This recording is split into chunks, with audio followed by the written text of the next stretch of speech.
Kapapasok lang po ng balita, President Bongbong Marcos pinulong po ang iba't ibang departamento ng ating bansa sa mas lalo pang ikaunlad. At ang gusto pong mangyari ng ating presidente ay bigyan din ng ating mga DSWD ang Social Protection Program. Ito po ang gustong mangyari ng ating President Bongbong Marcos at yung mga 4-piece program ay mayroong budget ay 96 billion budget. Yan po ang ating tintukan ng ating President Bongbong Marcos at pakinggan po natin ang mensahe ng ating mga sekretary. President Ferdinand R. Marcos Jr. led the sectoral meeting this morning to address underspending and steps to improve agency budget utilization. Government agencies also presented their respective catch-up plans to fast-track the delivery of social services. And joining us today to give us more information on this are Labor and Employment Secretary Bienvenido Laguesma and Social Welfare and Development Secretary Rex Gatchalian. Good morning, Secretary Laguesma and Secretary Gatchalian. Good morning, Daphne, and magandang umaga din po sa ating mga kaibigan at kabalikat sa media. Okay, you could start, sir. Okay.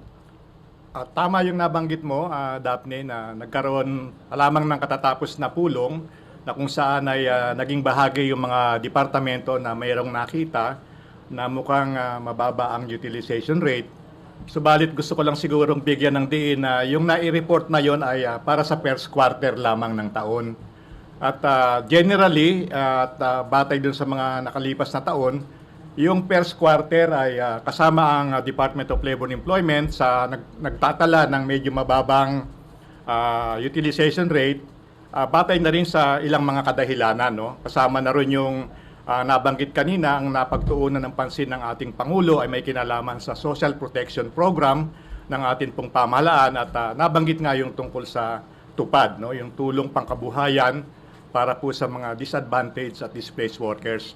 At naipaliwanag namin bukod dun sa pagpapakita ng aming catch-up plans na kinakailangan namin na magkaroon ng masusing profiling ng mga intended na beneficiaries upang matiyak na yung mga pondo na nakalaan sa programa ay mapupunta at may pagkakaloob dun po sa ating mga kababayan na eligible under the program, and then kailangan din na matiyak namin na ang mga tamang documentation na laging hinahanap po ng COA ay amin pong maisasagawa nang sa gano'n naman yung naipagkaloob na pondo sa atin ay talagang maukol dun sa dapat niyang pagkagastusan. Okay, thank you. Secretary Rex? Magandang umaga sa inyong lahat. And likewise, paresin sa Department of Social Welfare and Development.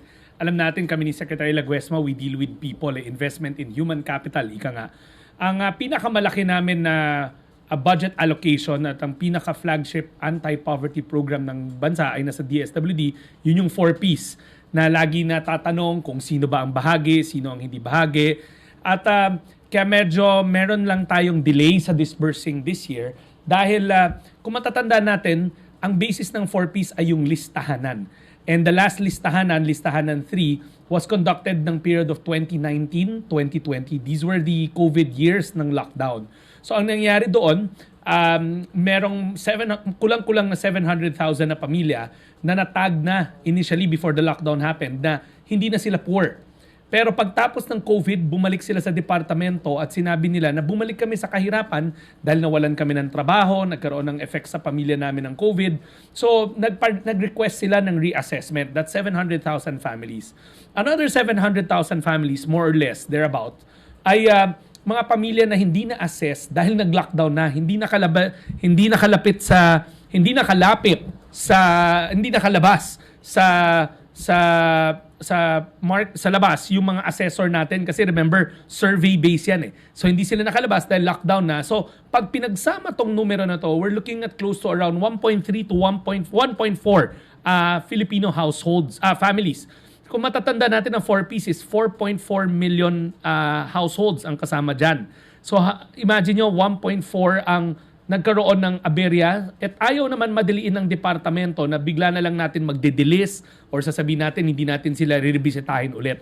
Kaya nga ang naging desisyon ng departamento ay mag-reassess. So ongoing yung reassessment ngayon at matatapos yan ng September para talagang masigurado natin na masala natin ng mabuti yung dapat kasama sa 4-piece program, kasama sa program, yung dapat hindi nakasama sa program, hindi nakasama sa program.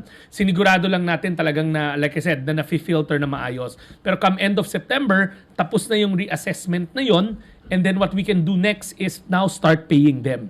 At mabilis naman sa department dahil naka-cash card naman yung mga yan, once the fund is obligated, disburse ka agad yon.